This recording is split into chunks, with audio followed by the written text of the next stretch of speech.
ሰላም ኤቭሪባዲ። ዛሬ ቋንጣ ወጥ ሰራሁኝ። ግን የሚያሳዝነው ከመጀመሪያ ጀምሮ ስላልቀረጽኩት ከደረስኩበት ጀምሮ ነግራችኋለሁ። ግን ከመጀመሪያው ሽንኩርቱን በደንብ አቁላላሁትና በቂቤ ብቻ ነው ያቁላላሁት፣ ዘይት አልገባም። ሽንኩርቱ በደንብ አድርጌ ካቁላላሁት በኋላ በርበሬ ጨመርኩኝ። ከዛ በርበሬውን እና ሽንኩርቱን በትንሽ ውሃ ጠብ እያረኩኝ ለረጅም ሰዓት በደንብ አድርጌ አቁላላሁት። ከዛ በርበሬ ተቁላልቶ ሲጨርስ ቋንጣዎቹን በትናንሹ ቅንጥስ አረኳቸውና እዚህ ጋር ፀጉር ማነሳ እንዳይመስላችሁ እሺ። ቋንጣው ሲደርቅ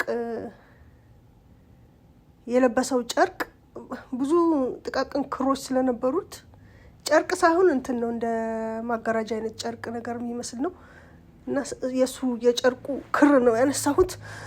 ለማንኛውም ቋንጣውን በትንሹ ቅንጥስ አረኩትና አገነፈልኩት። ከዛ አሁን ይሄ እዚህ ጋር እንደምታዩት ጨምሬው የሽንኩርት ቁሌት ውስጥ ጨምሬው ከዛ በደንብ ካቁላላሁት በኋላ አሁን እዚህ ጋር ደግሞ ካልሼው ነው። በቃ ቋንጣው በደንብ በሽንኩርት ቁሌቱ ከተጠበሰ በኋላ አሁን ካለስኩት ውሃ ጨምሬበት ከዛ እንደዚህ ትንሽ ካበሰልኩት በኋላ አሁን የሚቀረኝ ምንድን ነው? የመከለሻ ቅመም እና ቂቤ ጨምርበታለሁ። ቂቤ አንሶታል። አሁን እዚህ ጋር እንደምታዩት እንትን ነው የጨመርኩት፣ ውሃ ነው የጨመርኩበት። ሙቃ ቢሆን አትሊስት አሜን እንትን ሙቃ ቢሆን ኖሮ ይመረጥ ነበረ፣ ግን እኔ ዝም ብዬ ቀዝቃዛ ውሃ ነው የጨመርኩት። ከዛ እዚህ ጋር ደግሞ እንትን ልጨምር ነው የመከለሻ ቅመሜን። 1 ማንኪያ ነው የምጨምረው፣ ይበቃዋል 1 ማንኪያ። ከዛ በኋላ ይሄን ከጨመርኩ በኋላ ደግሞ ቂቤ ነው የማደርገው። ቂቤ ትንሽ ያንሰዋል። ስለዚህ ይሄኛው መጀመሪያ ያደረኩ ቂቤ ለማቁላያ የነበረ ቂቤ ነው። አሁን ግን ያው ወጡ ሊወጣ ሲል ደግሞ ከኢትዮጵያ የተነጠረ ቂቤ መጣ ነው።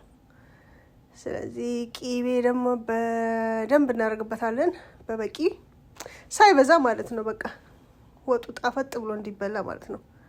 2 ይበቃኛል። ቂቤ ጨመርኩበት። አሁን ከዚህ ላይ አረፋ ይታያቸዋል አይደል? እዚህ ነጭ ነገር አረፋ ነገር አለው። እሱን አሁን እስኪጠፋ ድረስ ጋዙን በጣም ቀንሰውና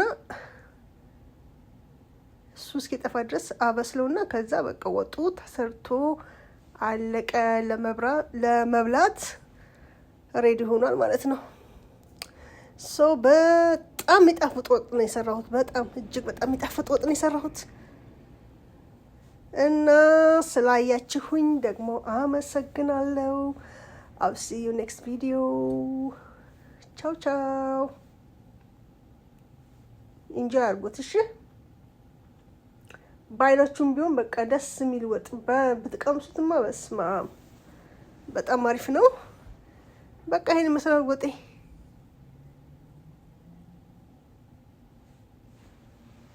እና ጨመርኩኝ እንደገና ውሃ መጨመር